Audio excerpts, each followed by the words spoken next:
A relationship doesn't break in one night. It frays in quiet moments. One extra smile, one "it's nothing," one boundary left unlocked. If you don't guard the small doors, someone else will walk through the big one. Hey, this is Psychology Insight. If you value peace over panic and strength over jealousy, you're in the right place. Hit subscribe, tap the bell, and let's make your mind harder to shake than your feelings. Now, pay attention, because today we're naming the 5 men who can quietly cross the line with your woman and the simple moves that keep you in frame without acting controlling. 1. The gym guy, trainer, coach. It starts with something that feels so innocent, you almost laugh at yourself for even thinking twice. She signs up for a gym. You're proud, right? She's taking care of her health, feeling better, looking better. And the guy who guides her through it, her trainer, he's just doing his job. But here's the problem most men miss. The gym isn't just a place to burn calories. It's a place where walls drop. Sweat, touch, smiles, compliments. They become part of the routine. And routine is powerful. Think about it. A trainer adjusts her stance, places his hand on her back, brushes her arm, guides her hips, all under the safe cover of form correction. Week after week, this becomes normal. What looks like small moments stack up until there's a bond you never saw forming. Add in the fact that she's in her most expressive clothes, maybe leggings, maybe sports tops, showing off the body she's proud of, and he's the one saying, "You look stronger every week." That mix of touch, consistency, and validation creates a dangerous cocktail. I knew a guy named John, mid-50s, solid man, retired firefighter. His girlfriend started training and he thought it was great. She came home glowing, full of energy, posting gym selfies, bragging about her progress. At first, John smiled. Then he noticed something. She dressed sharper just for the gym. Her sessions stretched later. And one night, her car broke down. Guess who she called? Not John, the trainer. That was the moment the alarm went off in his head. By then, the line wasn't blurred anymore. It was gone. So, what do? Not panic, not paranoia. If you storm in with jealousy, you'll push her away faster. Instead, you share the energy. Go to the gym together once in a while. Create your own workout routine at home. Let her see that physical closeness isn't something that only lives outside your relationship. Second, pay attention. If she's shifting her energy towards someone else, longer sessions, special outfits, glowing about another man's praise, you don't ignore that. You talk about it. Not with accusations, but with observations. Say, "I notice you spend more time there than with me lately. What's up?" Calm, direct. The truth is, the trainer isn't special. He just has access. Access to her body, her time, her focus. If you act blind, that access becomes attraction. Protect your space, not by locking her in, but by reminding her the kind of intimacy she's looking for already exists at home. 2. The nightlife charmer, bartender or DJ. This one moves fast. Unlike the trainer who wins slowly through routine, the nightlife guy thrives on adrenaline. The bartender who remembers her drink, the DJ who plays her favorite song. These men operate in environments built to lower defenses. Alcohol, flashing lights, music that drowns out logic. It's not love, but in the moment, it can feel like magic. Here's the psychology. A bartender isn't just pouring drinks. He's performing. He makes her laugh, winks at the right time, remembers her order like it means something. That's how women feel seen. A DJ isn't just spinning tracks. He's the one who controls the whole mood of the room. People scream his name, dance to his beat. That kind of attention feels intoxicating, especially for a woman who wants a taste of excitement outside her routine life. Robert, a warehouse manager in his 50s, learned this the hard way. His younger girlfriend loved going out with her friends. He didn't think much of it at first, just nightlife, harmless fun. Then a new name kept coming up, the DJ. Soon, she was lingering after shows, waiting around while her friends were ready to leave. She came home later and later, with excuses about helping clean up. Robert brushed it off until he saw her phone one night. Short, playful messages from the DJ, sent at 2 a.m.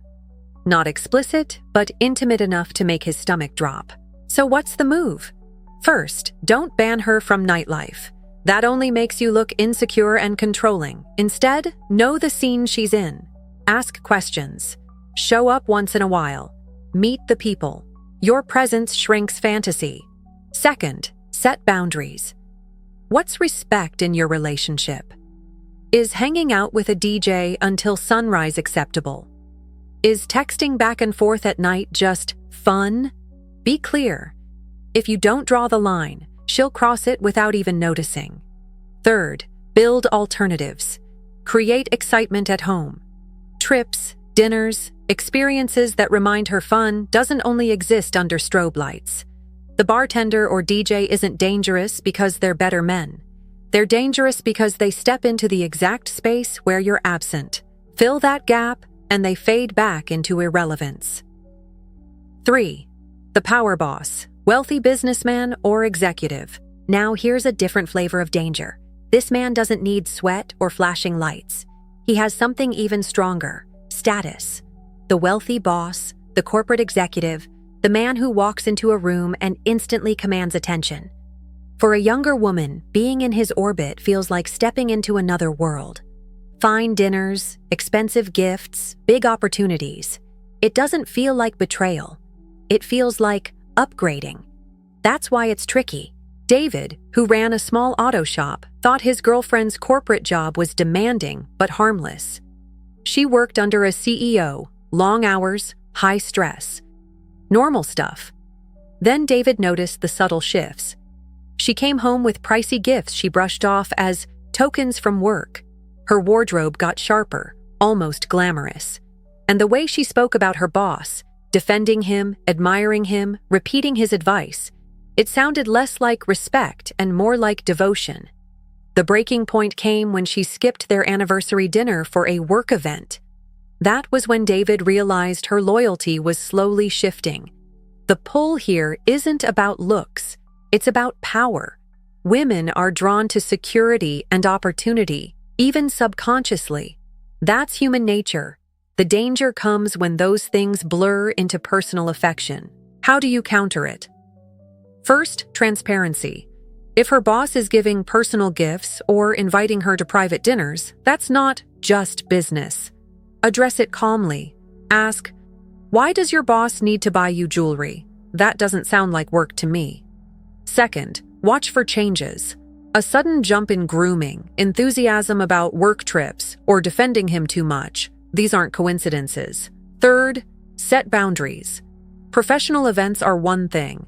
Weekend trips with a boss? No. It's not about control. It's about respect. Here's what you can't do. Outspend or outshine him in his own game. That's a losing battle.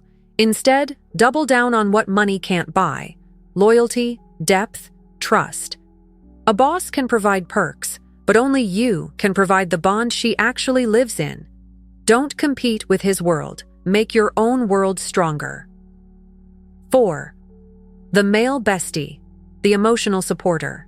He's the one you laugh off at first. The just a friend. Maybe even like a brother. But he's not harmless. In fact, he's one of the most dangerous. Why? Because he doesn't come after her body first. He comes after her emotions. And once emotional loyalty moves, physical loyalty follows soon after. Mark, an IT tech, saw this up close. His girlfriend had a male best friend long before he entered the picture. They got coffee often, texted daily, laughed about inside jokes. Every time Mark brought it up, she'd dismiss him. "Don't be insecure, he's just a friend." Then one night after a fight, she didn't come home. Later, she admitted she stayed at the bestie's place because he listens without judging. That was the crack Mark couldn't ignore anymore. The psychology is simple. Women crave emotional connection. And if she's pouring her frustrations, her secrets, her late-night thoughts into another man, she's slowly transferring her loyalty. By the time you see it, the damage is already deep. So how do you protect yourself? First, don't play the insecure cop. Banning her from seeing him will only backfire. Instead, ask questions. Why does she run to him first? Why not you?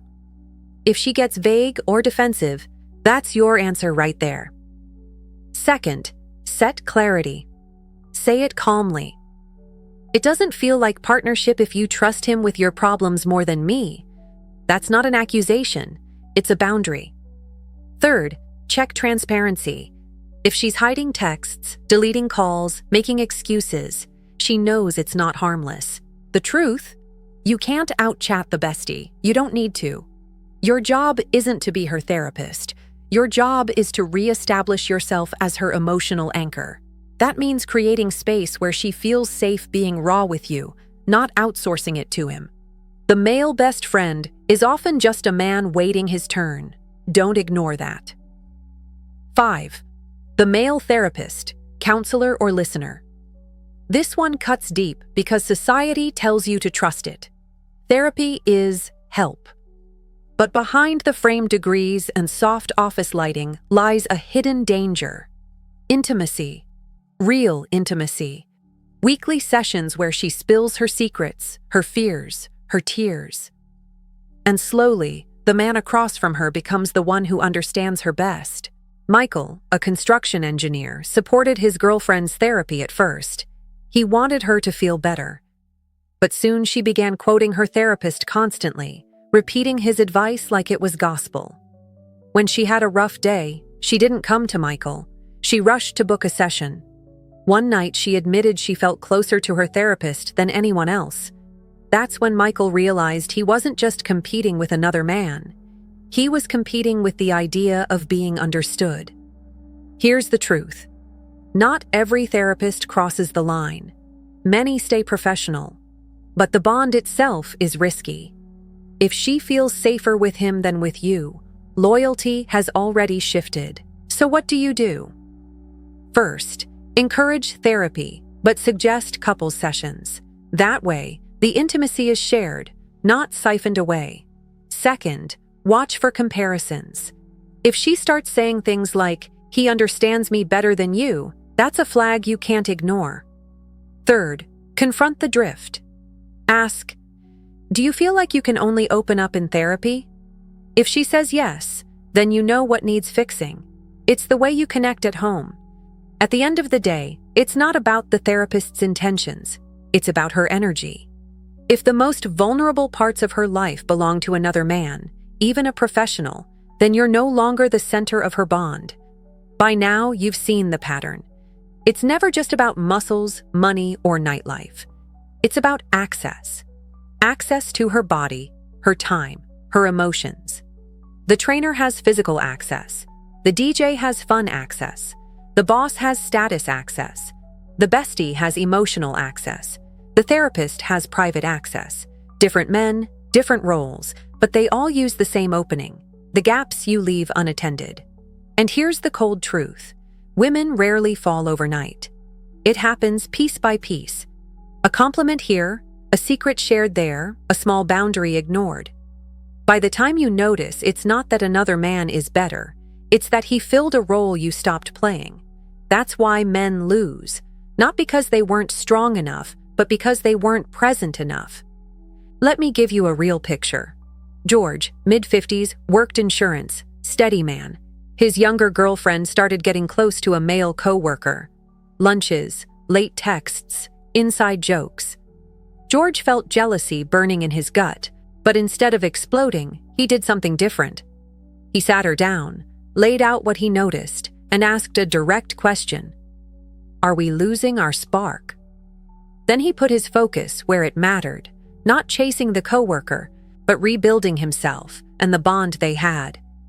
He hit the gym again, invested in his career, and surprised her with dates that reignited what they once had.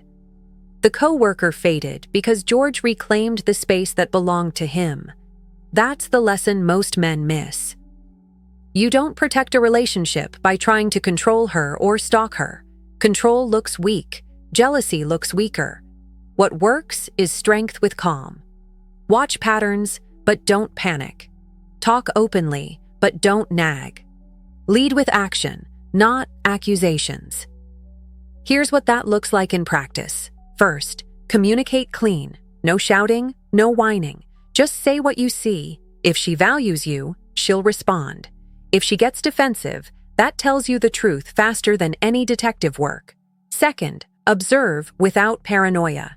Pay attention to where her energy goes. Does she come home more excited about another man's words than yours? Does her glow belong to you or to someone else? That's not paranoia. That's awareness. Third, invest in yourself. Keep building your body, your mind, your money, your presence. A man with gravity doesn't need to chase. People orbit him naturally. That's how you make yourself harder to replace. Fourth, set boundaries, not cages. Boundaries. Respect isn't about locking her in. It's about drawing a line she knows she shouldn't cross if she wants to keep you. The truth is, you can't stop every man from trying. There will always be gym guys, nightlife charmers, bosses with power, besties who wait in the shadows, and therapists with too much access. But you don't need to stop them. You just need to become the man who makes those options look like cheap substitutes. So remember this. Relationships don't collapse because someone else is stronger. They collapse when you forget to hold your own ground. Be steady, be clear, be valuable. That's the defense no one can break.